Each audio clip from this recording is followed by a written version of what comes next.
Hi everyone, welcome to dream job online classes.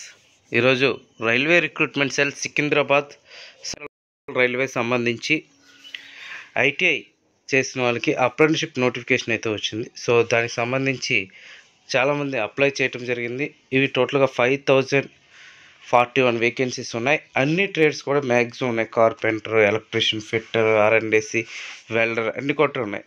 చాలామంది apply చేశారు. దీనికి సంబంధించిన షార్ట్ లిస్ట్ అంటే ఎవరైతే సెలెక్ట్ అయ్యారో ఆ లిస్ట్ అయితే వచ్చింది.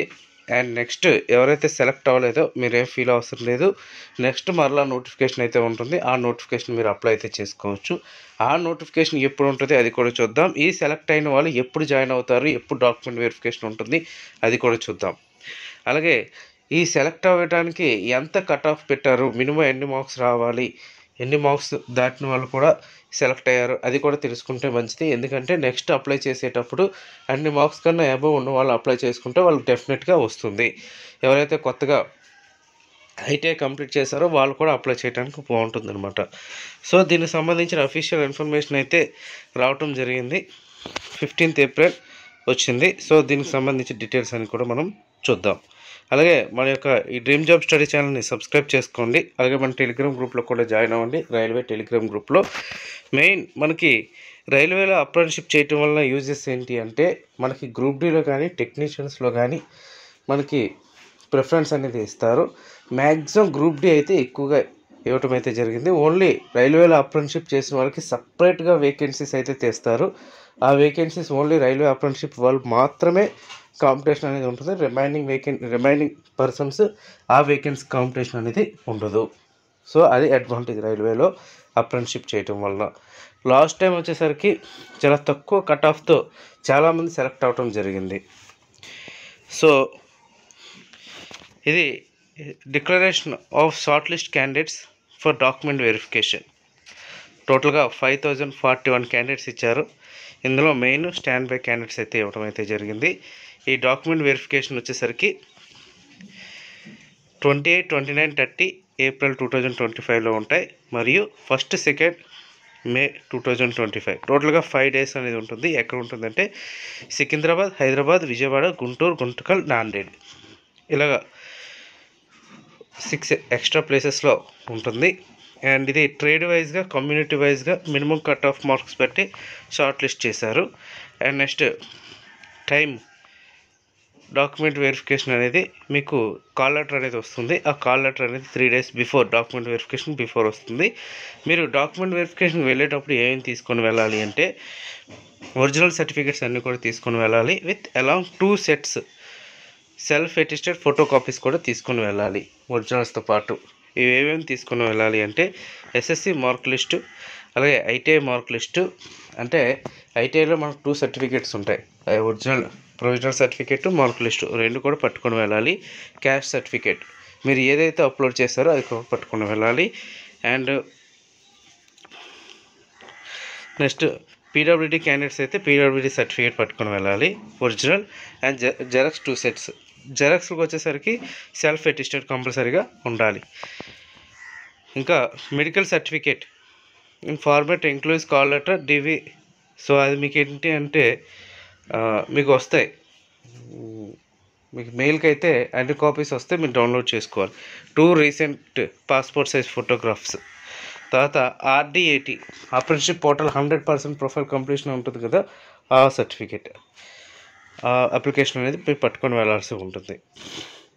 తర్వాత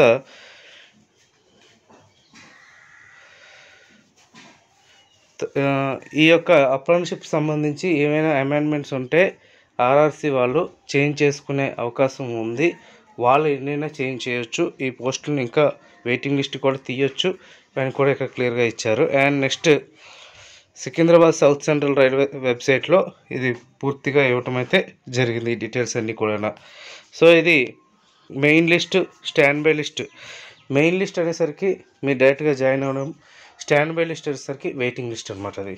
సో వాళ్ళకి కూడా మ్యాక్సిమం ఛాన్సెస్ అయితే ఉంటాయి. ఇవి ఓవరాల్గా అన్ని ట్రేడ్స్ అయితే ఇచ్చారు మనకి.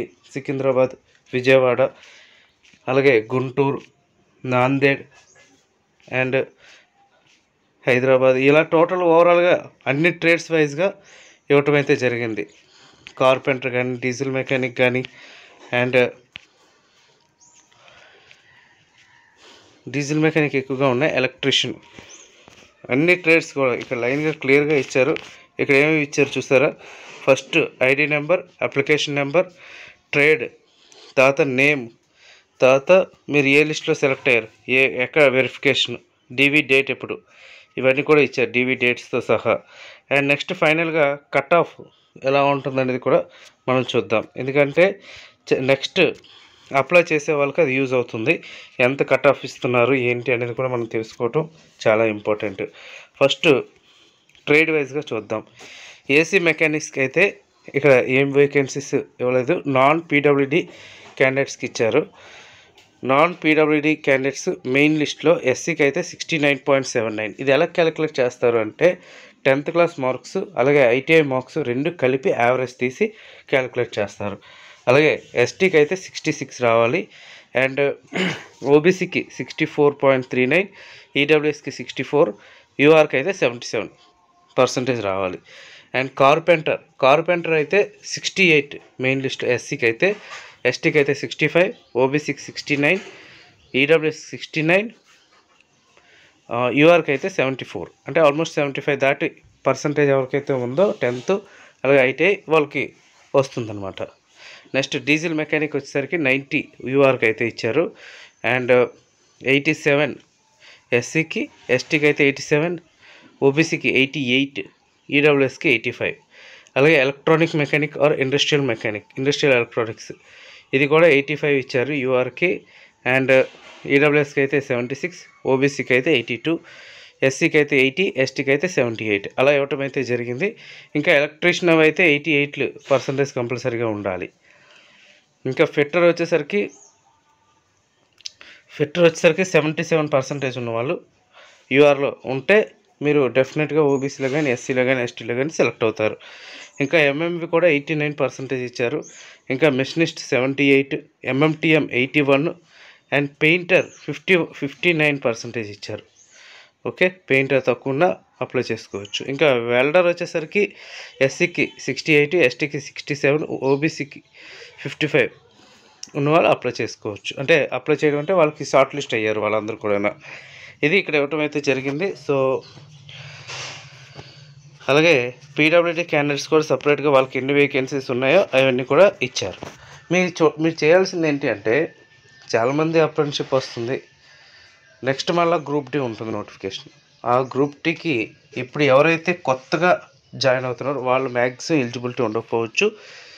ముందు ఇప్పుడు చేస్తున్న వాళ్ళు ప్రజెంట్ ఇప్పుడు చేస్తే మీరు ఈ 2-3 మంత్స్లో రిలీవ్ అవుతారు కదా, వాళ్ళకైతే నెక్స్ట్ గ్రూప్ డి అనేది ఎలిజిబిలిటీ అనేది ఉంటుంది నెక్స్ట్ అప్లై చేయడానికి.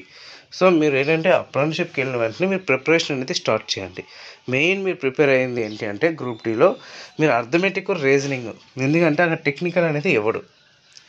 ఓకే, ఇప్పుడు ప్రజెంట్ ఏంటంటే టెక్నికల్ అనేది ఎవరు మన ఐటీఐ చేసిన వాళ్ళకి ఎక్కువ మంది ఎలా ఉంటారంటే ఎక్కువగా టెక్నికల్ బిట్స్ అనేది మనం ప్రిపేర్ అవుతూ ఉంటాం. టెక్నికల్ బిట్స్ అనేది ఇస్రోకో అంటే ఇలాంటి బార్క్, బిహెచ్ఎల్ ఇలాంటి వాటికి ఏంటంటే టెక్నికల్ ఎక్కువ క్వశ్చన్స్ ఇస్తారు. డాక్యుమెంట్ కూడా క్వశ్చన్ టెక్నికల్ ఇస్తారు, ఎన్ఏడి టెక్నికల్ ఇస్తారు, అంటే 50%. కానీ రైల్వేకి మాత్రం 100% నాన్ టెక్నికల్ అనేది ఇస్తారు. సో అందుకే ఎక్కువ మంది ఆర్ఆర్బి ప్రిపేర్ అయిన వాళ్ళు, ఐటీఐ చేసి ప్రిపేర్ అవుతున్న వాళ్ళు ఎక్కువగా మనం నాన్ టెక్నికల్ ఎక్కువ మంది ఎవరైతే ప్రిపేర్ అవుతారో వాళ్ళకైతే జాబ్స్ అయితే వస్తాయి. సో నేను అదే చెప్తున్నా, మీరు ప్రీవియస్ ఇయర్ క్వశ్చన్ పేపర్స్ ఇప్పుడు ప్రజెంట్ మీరు అప్రెంటిస్‌షిప్ చేస్తూ కూడా రైల్వే ఏఎల్పికి అప్లై చేయొచ్చు. ఇప్పుడు ఎలక్ట్రీషియన్ వాళ్ళు కానీ, ఎలక్ట్రానిక్ మెకానిక్ వాళ్ళు కానీ మీరు అందరూ ఏఎల్పికి అప్లై చేయొచ్చు. మీరు అప్రెంటిస్‌షిప్ అనేది అవసరం లేదు, ఇప్పుడు ప్రజెంట్ పడ్డాయి కాబట్టి. సో దానికి అప్లై చేయండి. అప్లై చేస్తూ ప్రిపేర్ అవ్వండి, మీకు డెఫినెట్గా మంచి జాబ్ అనేది వస్తుంది. Okay friends, thank you very much and all the best.